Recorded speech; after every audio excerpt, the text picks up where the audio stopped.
We're going to talk about Microsoft 365 Copilot Chat, and this is the interface of Copilot that you'll have through a browser and through Microsoft Teams. There will be a little Copilot button on the left-hand side. So if I switch my screen back to Teams here, you can see I've got the modern new Teams layout, and across the left-hand side here, I've got a Copilot button. But we'll spend our time in the browser. So when we're in the browser, the first thing I want to call your attention to is there's two sections at the top here. There's work and there's web. So I'm in the work mode right now, which means I have a $30 a month Copilot license assigned to my account. That license gives me the ability to interact with Copilot and add content from my environment as context to my prompt. So for example, when I'm prompting Copilot, I can reference documents, I can reference people, I can reference meetings that I've had, I can reference emails, and Microsoft recently added an upload button. So I can actually upload any file from my computer that's not in OneDrive or SharePoint. And in the past meetings, we've talked about you got to have all your data in OneDrive or SharePoint for Copilot to use it. Well, in this case, you're just uploading a file to OneDrive so that Copilot can use it kind of on the fly. But when we go in here, in the work mode, I'm able to access the data within my environment. When I flip over to web mode, it's only looking out at the internet. It's only using the AI to provide a response. It can't see any of my files. So it's just important to make that distinction. The other thing that's really important with Copilot Chat is right up here in the upper right-hand corner, enterprise data protection. So we always recommend that our clients use Copilot instead of our other third-party tools because Microsoft is protecting your data. They're not sharing what you type into Copilot with any other customers. They're not using the data that you type into Copilot to train the large language model. And that's been a common practice with these other AI platforms that are free. Because remember, when the service is free, the price is your data. So that's kind of the background. When we get into actually— Reid, just a quick clarifying question on that. When you have it set to web Mhm. and you copy in a salary spreadsheet of your 50-person organization and you ask, so it's not in OneDrive, it's something you copied in, it was on your hard drive, and you ask it to do an analysis on that spreadsheet of salaries, is that safe to do? Is that protected? Yep, that's safe to do because within this environment here, you've got that enterprise data protection. And I'm not going to click it here, but if you click the link, it'll take you to a page that explains how it all works and why it's important for small businesses. So, yep, good question. But when I go back to work, this is really where I spend most of my time because when you're using the work mode, you've got the ability to access your data, but you also have the ability to access the internet. So one of the things I want to draw attention to is I can say, hey, we'll just say create, I'm going to type in here, create a short LinkedIn post about Microsoft Copilot. So when I do that, it's not looking at my documents really. I mean, it might be, but if it really pulled data from one of my files, it would have given me a citation here somewhere. It would have said, here's the document that I looked at, and that's how I created this post. If it would have gone out to the internet, it would have also provided a citation from the website that it went to. So what we're looking at here with this response is really just what the AI gave me back. This is just a single prompt, single response. We could change it a little bit. I'm going to start a new chat. Now I've got a blank canvas again, new chat in the upper right corner. You What always want— happens if you didn't hit new chat? so if I didn't hit new chat, and you'll notice there's a recent chats here on the right-hand side. So I can go back to that recent chat that I just had. But when I click new chat, the idea there is it starts a new thread, it starts a new conversation. If I keep chatting, Copilot is going to use the context of what it's already returned.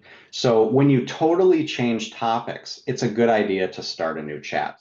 So Copilot now lets you save your own prompts that you can recall later, because that's the biggest issue that people have. They work on typing messages into Copilot, they get a response, they type another response, they get a response.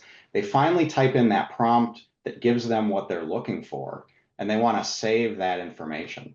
So what I can do here is I can say, create me a short LinkedIn post based on 11-point cybersecurity. It'll take a second here. I typed a little bit too fast. Let's see. There it is. 11-point checklist. That is comical yet professional.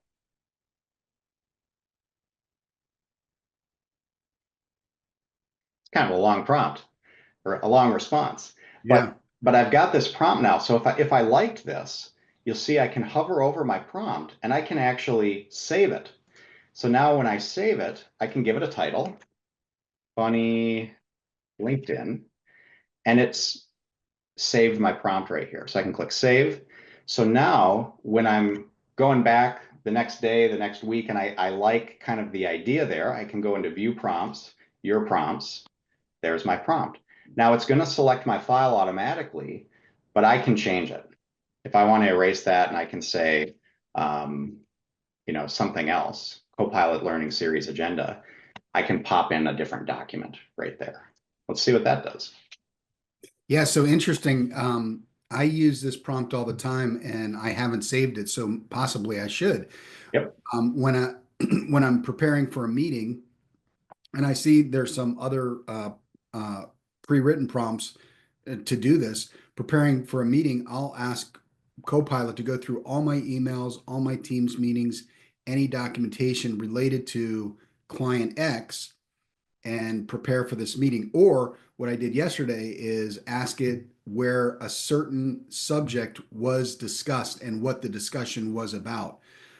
So it might have been, tell me all the areas where pricing regarding computer adoption fee was discussed.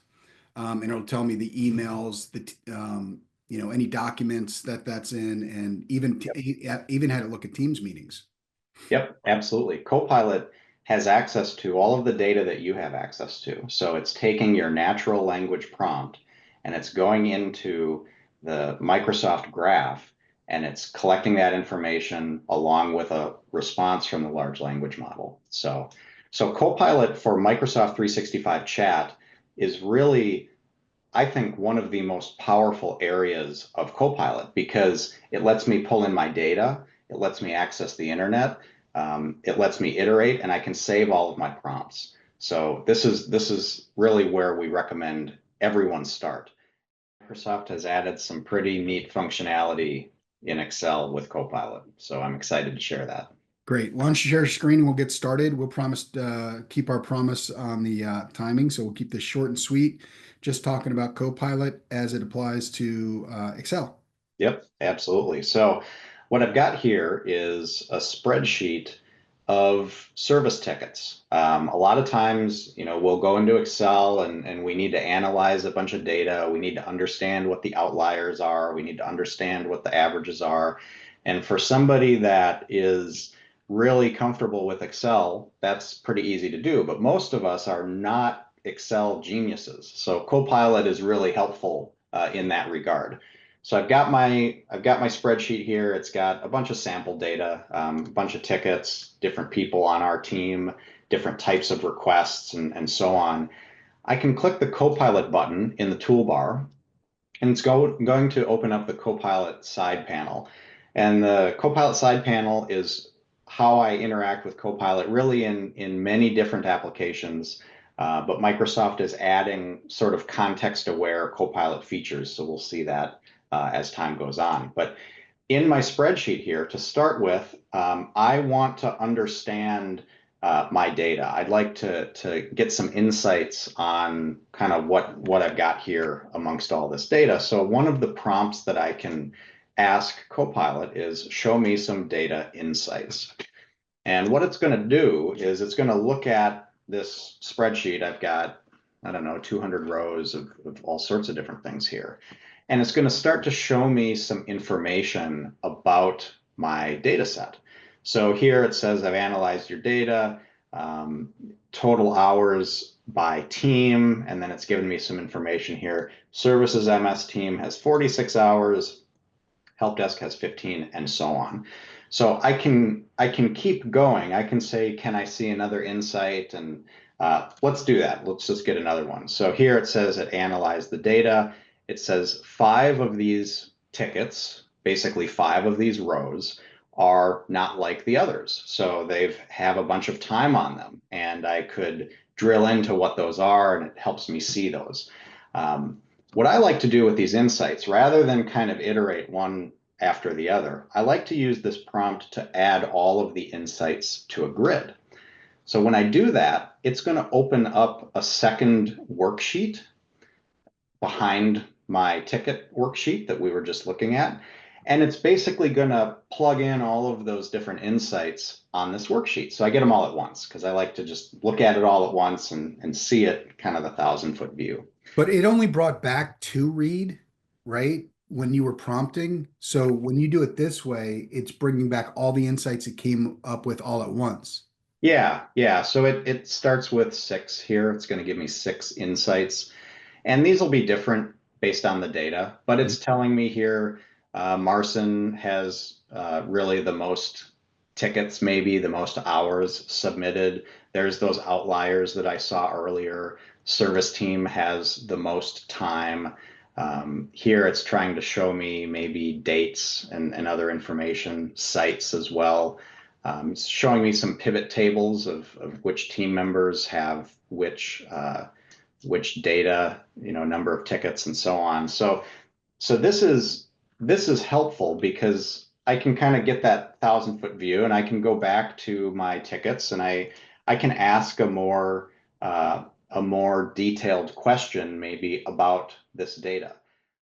So I'm in Copilot. I hit the Copilot button, and right over to the right, you'll see there's a link to create an agent. And what this is going to do is this will take me into kind of a lightweight version of Copilot Studio. It'll let me not only create agents here, but I can edit my existing agents that I might have created before. So today we're going to create an agent. That's what we'll do. So like you said, lightweight agent studio, but this, what we're going to show today, you don't need any special skills necessarily for. It's not the full Copilot agent studio. Right. Yep. And with that, there's limitations. The limitations really are Copilot Studio that we're looking at here can really only browse the web and access your files. It can't perform actions. Actions would be sending emails and manipulating data in your environment, but that could be another video down the road. So I'll start here. I've hit create an agent, and I can actually use natural language to describe what I want my agent to do. So I'm going to do that. I'm going to say, create an agent that will help a new employee by answering questions they might have after joining our company. So I can use natural language. I'm not programming. So Copilot here will respond. So let's proceed. So first off, it wants to give it a name. New employee guide. Yeah, let's go with that. Yeah, that's great. Now I can have typos in what I'm replying, and Copilot gets it. We call it gar speak. Yeah, we call it gar speak, but everybody has typos. So now it wants to know what are the rules really for this agent. So I've prepped for this, but when you're giving an agent instructions, you want to think about how you would talk to either a new employee or someone that you're asking to do something for you. Less is not more, right? You want to provide details. You want to provide examples of what good looks like. You want to kind of define what the guardrails are. So I've got some language here that I worked on, and I'll copy this, and I'm going to paste it into this box. So I've got your scope. You help new employees answer questions about the organization, answer based on our documents only, always recommend going to the source document, If you can't find the answer, maybe suggest some alternative questions, because AI may not understand the type of questions that we're asking. And use a conversational, concise style. So that's the instructions. So I'm going to hit send.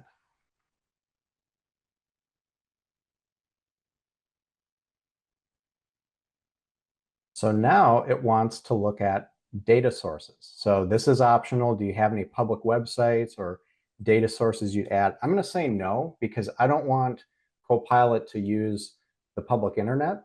I want Copilot to use our data to answer questions about our company.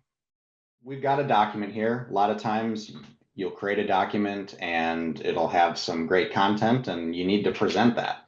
And we don't want to share our screen and read through a big document. We want to create an engaging presentation, and we use PowerPoint for that. So our marketing team did a great job creating this document, but sometimes we need to share it in shorter form with our team. So that's what we're going to use Copilot for today.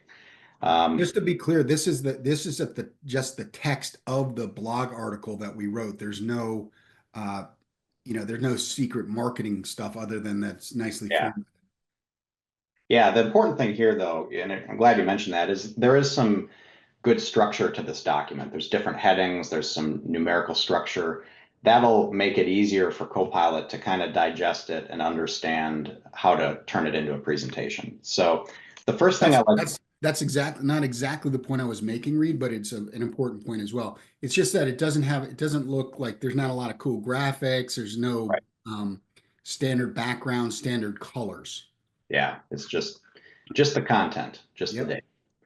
So when we go into Copilot and we go into PowerPoint, more importantly, I've opened up our template that our marketing team put together for what we use to make presentations. So this is just a blank PowerPoint deck that has placeholders for, it's got 16 slides and they're all formatted a little bit differently.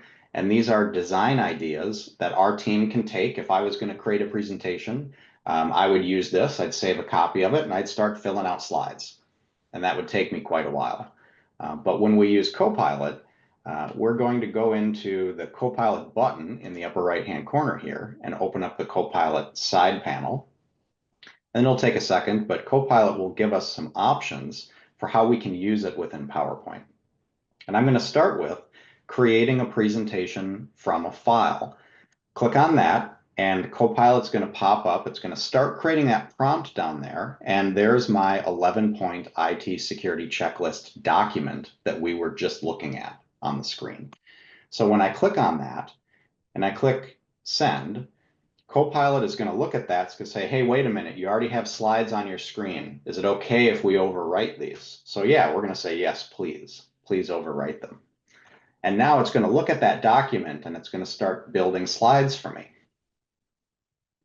So Reid, why, if you had removed all those slides, you still have a template there with our official colors and our marketing guidelines, branding guidelines. Yep. Why did you leave the slides instead of just deleting all the slides? Well, because Copilot can figure it out. I mean, basically, we started with a template. It had a lot of different slide variations.